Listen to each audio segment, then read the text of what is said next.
مخاطبین از رسانه پشت پرده. ماجرای فیلم استاندار سابق یادتونه یعنی تیم میگه منم داشتونی رو های گلزار جابجا کرد.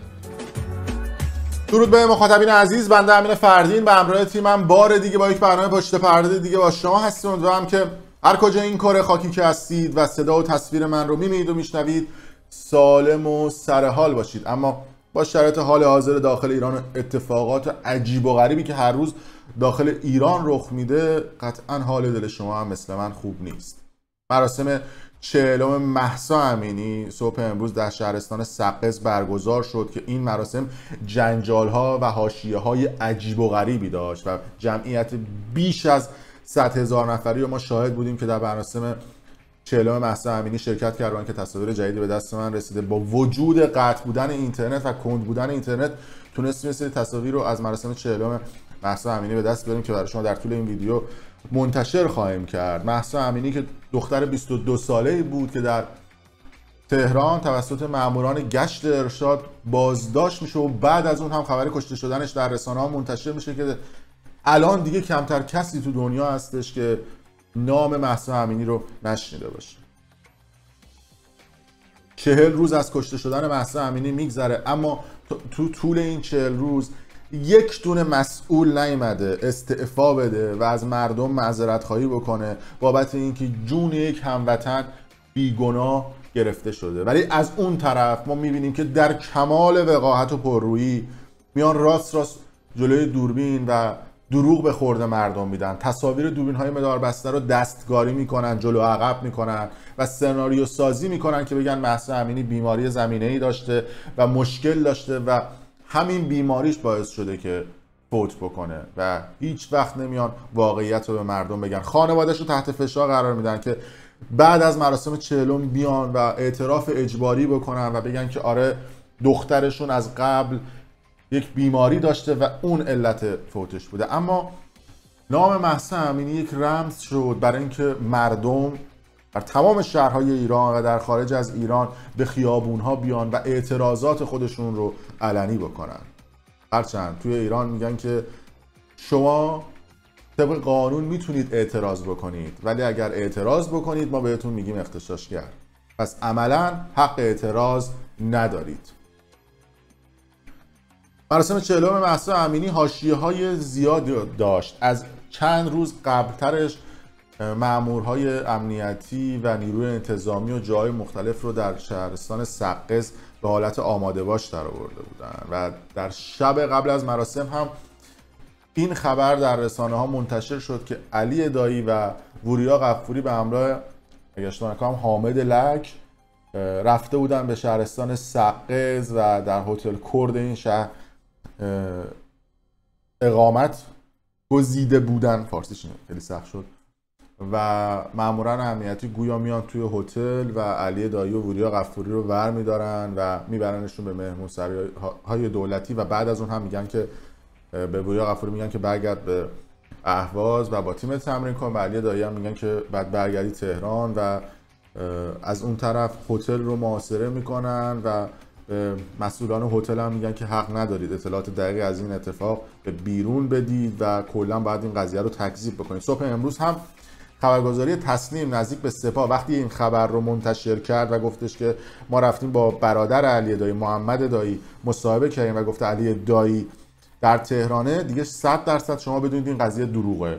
وقتی تسنیم هر خبری رو میزنه شما ایمان داشته باشید که اون خبر دروغه، چون اونا وظیفه شونه که بخوان این قضیه رو ماستمالی بکنن و بخوان این قضیه رو لاپوشونی بکنن و اومدن اینترنت ها رو قطع کردن و مردمی که تصاویر رو ضبط میکردن مجبور بودن که برن توی شهر دیگه و از اونجا کیلومترها دور بشن که بتونن اون تصاویری که با موبایلاشون ضبط کردن از خیلی زیاد جمعیت که حالا بهتون نشون میدم که حالا این نمادم که نماد قسمت کوچیکی از جمعیت هستش رو بتونن اون فیلم ها رو بفرستن. بریم چند تا از این تصاویر رو ببینیم با هم دیگه. این تصویر اول اصلا صدا رو هم میبندم که بتونیم تصاویر صحبت بکنم. شما این تصویر از روی پل گرفته شده، اینجا تا چشم کار میکنه جمعیت و این شخصی که تصاویر رو گرفته میره اون ور پل و باز هم اون ور پشت شما تا نگاه بکنید تا جایی که چشم میبینه جمعیت و یک جمعیت عجیب و غریب بیش از 100,000 نفری رو اومدن و پیش بینی کردن برای این مراسم و همه دارن شعار میدن و جالب بدونید که ورودی‌های شهرستان سقز رو کلا بسته بودن. وقتی خیر جمعیت رو دیدن، یه تصویر دیگه هم هست که میبینید، من صدا رو میبندم و بزرگ میکنم تصویر رو، یعنی این جمعیت واقعا یه جمعیت عجیب و غریبی هستش که آدم اصطلاحاً کروکوپرش میریزه که چقدر این مردم پشت همدیگن و باید هم همین باشه و توی مراسم های این تیپی میان و شرکت میکنن. اینجا هم نگاه کنید تا جایی که چشم کار میکنه جمعیت و حالا قابل توجه اون کسایی که یه سری تصویر دیگه هم هست که بهتون نشون میدم میومدن اجتماعات برلین و تظاهرات برلین رو مقایسه میکنن با مراسم های مذهبی و میگفتن که آره نمیدونم توی برلین، یعنی یه سری مثال چرت و پرت ها، مثلا اینکه تو برلین 100,000 نفر شرکت کردن اما توی مراسم های مذهبی اون 400-500,000 نفر شرکت میکنن. اومدن مراسم های مذهبی رو زدن به اسم حکومت خودشون. مراسم های مذهبی یک سنت دیرینه است و یه سری آدم ها به خاطر اعتقاداتشون میرن تو مراسم ها شرکت میکنن. شاید اصلا شما رو قبول نداشته باشن، فحش خار مادرم به 7 جد و آبادتون بدن، اما میرن توی مراسم های مذهبی شرکت میکنن. خیلی از اون پدران و مادرانی که رفتن انقلاب کردن آدمای مؤمن و مذهبی یعنی تو مراسم های اربعین و چیزهای مختلف شرکت میکنن، اما دلیل بر این نمیشه که شما رو بخوان قبول داشته باشن. پارکینگ نمیدونم اونجا رو نشون داده بودن که آره این پارکینگ مرز مهرانه و مردم دارن میرن سمت کربلا، یعنی اومدن اونو هم به اسم خودشون زدن. حالا این تصاویر ورودی شهرستان سقز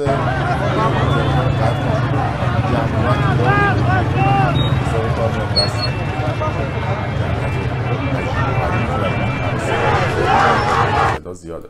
برای مراسم 40 مهسا امینی شرکت کرده بودن و یه تصویر دیگه هم اومده بیرون که من اینو از یکی از این کانال‌های تلگرامی برداشتم که میگفتن که مردم بعد از پایان مراسم مهسا امینی رفتن جلوی فرمانداری.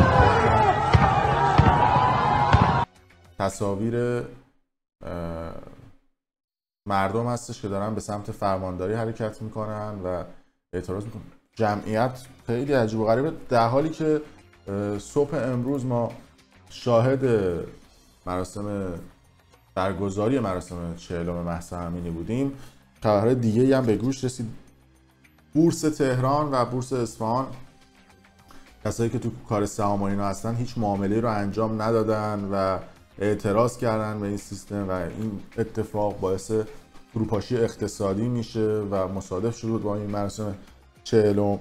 اعتصاباتی توی بازار داشتیم، بازار تهران و همچنین بازار موبایل. با توجه به این اتفاقاتی که تو فضای مجازی هم میفته عملا خیلی از بیزینس ها نمیتونن تبلیغات بکنن و خرید و فروش آنچنانی هم صورت نمیگیره و این باعث افت بازارهای کامپیوتری هم شده در طول این چند وقته و هشدارهایی که کشورهای اروپایی به شهروندان خودشون دادن که اصطلاحاً به ایران سفر نکنن، چون میان تو ایران ازشون تعهد میگیرن و نمیدونم به عنوان جاسوس و چیزهای مختلف میگیرن میبرنشون. کشورهای اروپایی هشدار دادن که حالا اروپایی، آمریکایی، کانادا همشون که شهرونداشون به ایران سفر نکنن. خب این چه ضرری میزنه؟ ضرر اولش به اقتصاد اون مملکت هستش و باعث میشه تورم هم بیشتر بشه و باعث میشه که باز هم مردم بیشتر گرونی رو تجربه بکنن. از چه زاویه؟ از زاویه که وقتی که توریست وارد اون کشور میشه ارز هم وارد اون کشور میشه، دلار و یورو و واحدهای مختلف پولی. وقتی که توریست ها نیان به داخل ایران عملا ارز هم داخل ایران نمیشه. همین اتفاق باعث افزایش قیمت یورو دلار خواهد شد. یعنی شما یکی دو هفته دیگه تا الان تونستن مقاومت بکنن، چون الان یکی دو هفته است که کشور اروپایی گفتن که شهرونداشون نیان ایران. خب این شهروندا وقتی میان تو ایران حجم زیادی از یورو دلار رو ارز رو وارد اون کشور میکنن و عملا الان سفرها به داخل ایران کمتر شده و کمتر هم خواهد شد با توجه به نزدیک شدن به جام جهانی فوتبال.